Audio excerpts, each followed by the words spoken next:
नमस्कार साथियों, जीएस सबके ऑनलाइन प्लेटफॉर्म पे आप सभी का स्वागत है। अभी देखोगे बीपीएससी की तरफ से एक नोटिफिकेशन आया है। एक बहुत ही अच्छी वैकेंसी आई है और इतने कम सिलेबस पढ़ के आप ऑफिसर बन रहे हैं, तो इससे अच्छी बात क्या हो सकती है। बीपीएससी के द्वारा जो नोटिफिकेशंस अभी आया है, तो आप लोग देख सकते हो एईडीओ। एईडीओ का मतलब क्या होता है? Assistant education development officer. ठीक है, तो इतनी अच्छी वैकेंसी आपको कभी नहीं मिलेगी। फिर ये मौका है, आप अच्छी तरीके से तैयारी करें। बहुत ही लिमिटेड सिलेबस दिया गया है और बीपीएससी से पहले देखोगे ना, तो हमेशा ऑब्जेक्टिव बेस्ड क्वेश्चन के बाद मेंस एग्जाम लिया जाता है बीपीएससी के एग्जाम में। लेकिन यहाँ पे जब आप देखोगे ना, तो सिर्फ और सिर्फ ऑब्जेक्टिव बेस आपके एग्जाम है, कोई आपका मेंस एग्जाम नहीं है।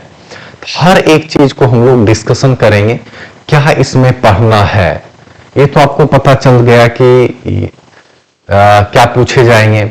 सामान्य हिंदी, कुछ इंग्लिश भी पूछे जाएंगे।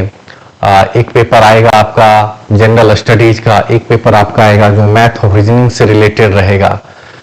तो आप टू दी पॉइंट पर होगे। तो अभी भी टाइम है, अभी तो इसके फॉर्म भराना स्टार्ट होंगे। 26 अगस्त से फॉर्म भराएंगे और सितंबर लास्ट तक, 29 सितंबर तक इसकी डेट है। तो आई थिंक इसमें देखोगे ना, तो फॉर्म भी बहुत गिरने वाले हैं, कंपटीशन बढ़ेगा।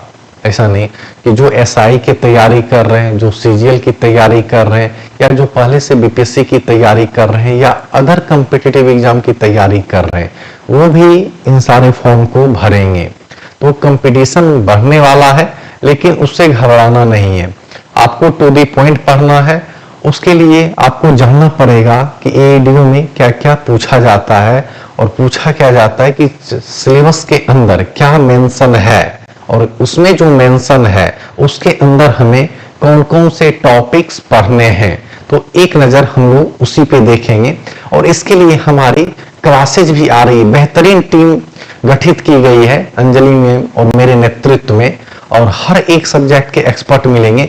1 सितंबर से आपको यह बैच भी आ जाएगी और इस बैच का नाम जो है समर्पण बैच है। तो आप लोग ज्वाइन भी कर सकते हो हर एक टॉपिक के साथ। जैसे कोई भी टॉपिक मेरे द्वारा पढ़ाया गया या मेरी टीम के द्वारा पढ़ाया गया, तो उसके बाद उसके टेस्ट मिलेंगे, ताकि आपको ये पता चल जाए कि वो टॉपिक में मुझे कोई दिक्कत नहीं आ रही है।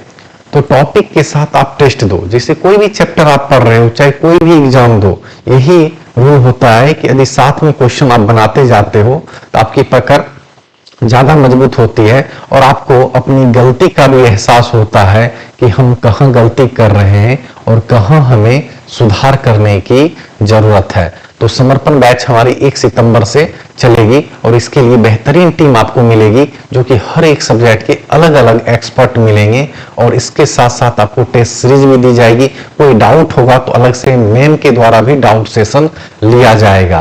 तो आप बताइए कि लेवल 5 का जॉब है और सिर्फ ऑब्जेक्टिव बेस पढ़कर आप ऑफिसर बन सकते हैं। तो कोशिश कीजिए, ये मौका जाने मत दीजिए हाथों से। बहुत ही अच्छा मौका है। 3, 4, 5 महीने अच्छे से पढ़ लें और एग्जाम जनवरी फरवरी से पहले नहीं होगा, लिख के रख लें। 20 लाख के आसपास फॉर्म गिरेंगे, 20 से 25 लाख के आसपास फॉर्म गिरेंगे, ये भी नोट डाउन कर लें। ठीक है, और इतने बच्चे जब फॉर्म भरेंगे तो चुनौतियां तो आएगी। ऐसा नहीं कि बस इतने बच्चे फॉर्म भर दें और एग्जाम ले ले 1-2 महीने में, ऐसा नहीं हो सकता। एग्जाम लेने के लिए भी बहुत सारे प्रावधान होते हैं, वो हर एक चीज को देखना पड़ता है। तो 4-5 महीने आपको मिलेंगे, तो 4-5 महीने में आपको जी जान लगा देना है ना। पूरे अपना 100% एफर्ट लगा दीजिए और कोशिश कीजिए कि मौका ना जाए, क्योंकि 935 सीटें हैं।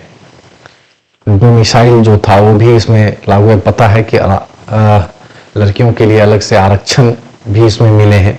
और जो बिहार सरकार की घोषणा की है, बिहार सरकार के द्वारा जो घोषणा की गई है कि अब कोई भी फॉर्म भरने में 100 रुपये लगेंगे।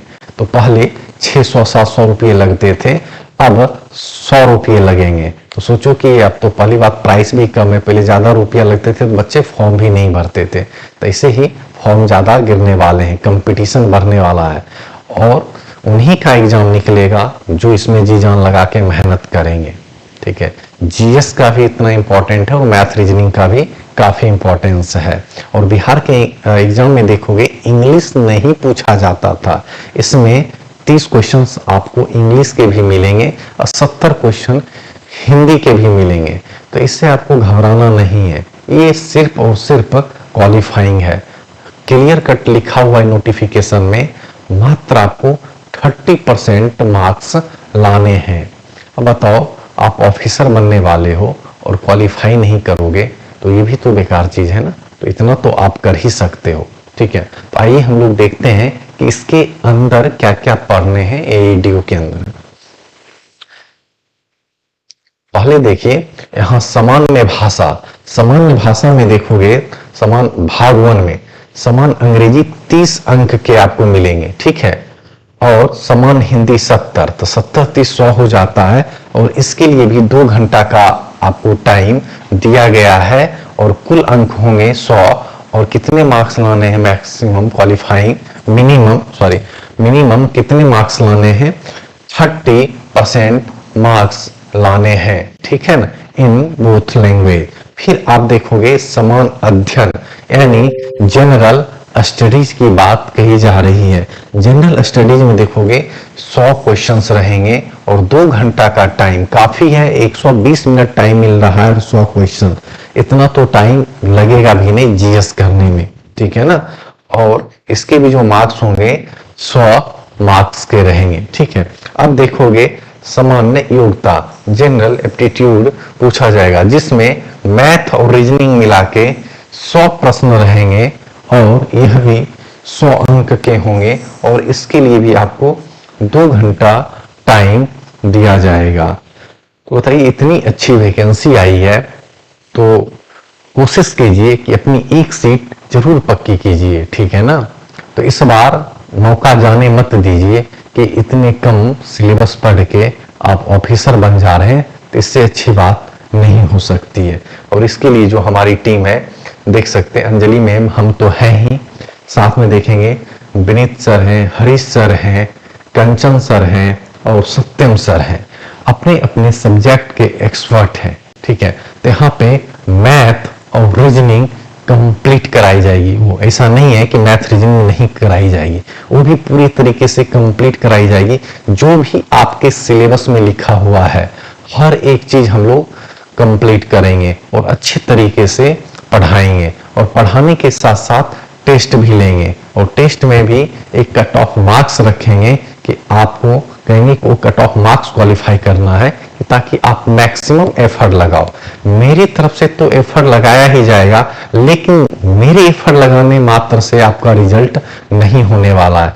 हमसे ज्यादा एफर्ट आप लगाओगे। अब मानो 20 लाख बच्चे फॉर्म भरेंगे तो रिजल्ट उन्हीं का होगा ना जो 100% एफर्ट लगाएंगे, जो पूरे तरीके से अपना जी जान झोंक देंगे। ठीक है, नहीं तो पढ़ते तो सब हैं, ऐसा थोड़ी कि 935 सीट है और 20 लाख का चयन हो जाए, नहीं होगा। ठीक है, तो अच्छे तरीके से पढ़िए, घबराना नहीं है।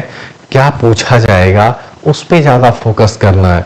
और आप बीपीएससी एग्जाम के ट्रेंड तो जानते ही हैं कि जनरल स्टडीज के जो क्वेश्चन आते हैं, चाहे बीपीएससी कोई भी एग्जाम करा ले, ऑलमोस्ट देखोगे तो क्वेश्चन सेम ही रहते हैं। चाहे आप टीआरई ले लो, सीडीपीओ ले लो, डबल एओ ले लो, अभी जो रिसेंट में डीएसओ के एग्जाम हुए हैं उसके भी क्वेश्चन देख लो, तो लगभग लेवल आपको सेम देखने को मिलेंगे। ठीक है, तो यहां से हम लोग आगे देखेंगे, है ना। अब देखिएगा साइंस टॉपिक यहाँ पे लिस्ट कर दी गई है। साइंस टॉपिक लिस्ट कर दी गई है। यहाँ पे मोशन है, यूनिट मेजरिंग इंस्ट्रूमेंट है, मोशन है, साउंड है, हिट है। तो इसके पीडीएफ हम अवेलेबल करा देंगे टेलीग्राम चैनल पे। मैम की टेलीग्राम आईडी आपको डिस्क्रिप्शन बॉक्स में मिल जाएगी, वहां जाके इसके पीडीएफ आप डाउनलोड कर सकते हैं कि क्या इसमें पढ़ना है। ठीक है ना, यहाँ पे टोटल यहाँ पे हम लोग लिस्ट दे दिए हैं। ठीक है ना, साइंस के।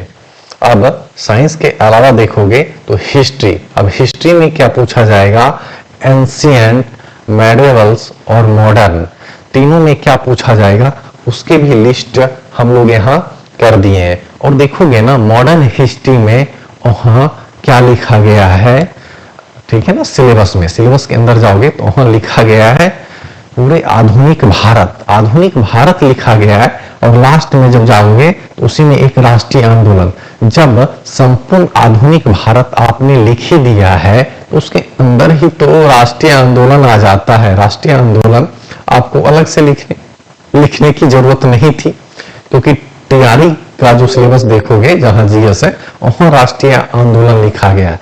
राष्ट्रीय आंदोलन का मतलब होता है 1885 से लेकर 1947 के घटनाक्रम को पढ़ना है। लेकिन जब संपूर्ण आधुनिक भारत आपने लिख दिया है तो उसके अंदर सारा कुछ आ जाता है, ठीक है। तो थोड़ा बहुत हम लोग एंशिएंट मेडिवल भी देख लेंगे, बिहार के भी कुछ घटनाक्रम देख लेंगे जो रिलेटेड है आधुनिक भारत से। और राष्ट्रीय आंदोलन तो हम लोग पढ़ेंगे ही पढ़ेंगे, लेकिन वह राष्ट्रीय आंदोलन जब लिखा गया है तो हो सकता है कहीं न कहीं राष्ट्रीय आंदोलन से ज्यादा क्वेश्चन पूछे जाएंगे, ठीक है। लिखने का एक ये भी मकसद हो सकता है। तो यहाँ हिस्ट्री के भी सिलेबस दिए गए हैं, ठीक है ना। अब हम लोग देखेंगे ज्योग्राफी के भी टॉपिक्स यहाँ हम लिस्ट कर दिए गए हैं। तो अब ज्योग्राफी में देखेंगे Indian geography, world geography and Bihar की ज्योग्राफी, ठीक है। और उसमें मैपिंग का ओवरव्यू देखेंगे, जैसे आप रिवर हो गया, पासेज हो गया, इस तरीके से जो होते हैं तो हम लोग मैप बेस्ड कुछ सेक्शन देखते चलेंगे, ताकि आपके एक भी क्वेश्चंस ना छूटे, ठीक है ना। अब आगे हम लोग देखोगे तो पॉलिटी में भी बहुत कम पढ़ना है। यहाँ पे टॉपिक लिस्ट कर दिए, पार्लियामेंट, एक्सिक्यूटिव, जुडिशरी, पंचायती राज, है ना। और ऐसा कुछ टॉपिक्स यहाँ नहीं भी होंगे तो उसको हम लोग अलग से पढ़ा देंगे, क्योंकि वहां से भी क्वेश्चन आएंगे। फंडामेंटल राइट, डीपीएसपी और भी जो कुछ इंपॉर्टेंट आर्टिकल्स हैं, कुछ इंपॉर्टेंट अमेंडमेंट्स हैं, वो सब चीज हम लोग एक एक करके देखेंगे। तो 1 सितंबर से जो क्लासेज होगी तो प्रॉपर वे में एक दिन में 2 से 3 क्लासेज जाएगी, और कोशिश रहेगी कि 90 दिन में ये हर एक चीज हम लोग कंप्लीट करा दें। इतना तो यकीन मानो कि एग्जाम से 15 से 20 दिन पहले आपकी हर एक चीज कंप्लीट करा दी जाएगी, ये हमारा वादा है, ठीक है ना। अब पॉलिटी के बाद देखोगे आगे इकोनॉमी में देखोगे बजट और इकोनॉमी सर्वे पढ़ना ही है। यहां से तो हमेशा एग्जाम में क्वेश्चन आते ही हैं, चाहे कोई भी एग्जाम हो। तो बिहार, इंडिया का इकोनॉमी बजट सर्वे तो पढ़ना ही पढ़ना है, देन बिहार का भी पढ़ना है, ठीक है। फिर नेशनल इनकम हो गया, आरबीआई से क्वेश्चन आते हैं, ठीक है ना। एक्सटर्नल सेक्टर से क्वेश्चन आएंगे, एग्रीकल्चर से क्वेश्चन बन सकते हैं, 5 ईयर प्लान से क्वेश्चन बन सकते हैं, सेंसस से क्वेश्चन हमेशा देखने को मिलते हैं, ठीक है ना। ये सब कुछ हम लोग अच्छे तरीके से देखेंगे। और इसमें करंट अफेयर्स के भी क्वेश्चन आएंगे, क्योंकि वहां क्लियर कट लिखा हुआ है राष्ट्रीय घटनाक्रम, अंतरराष्ट्रीय घटनाक्रम, और हम लोग बिहार के घटनाक्रम को भी देखेंगे, ताकि वहां से भी क्वेश्चन आए तो हम लोग का कुछ भी ना छूटे, ठीक है। इसके अलावा मैथ और रीजनिंग के जो सिलेबस दिए गए हैं उस पे भी हम लोग डिस्कस करेंगे।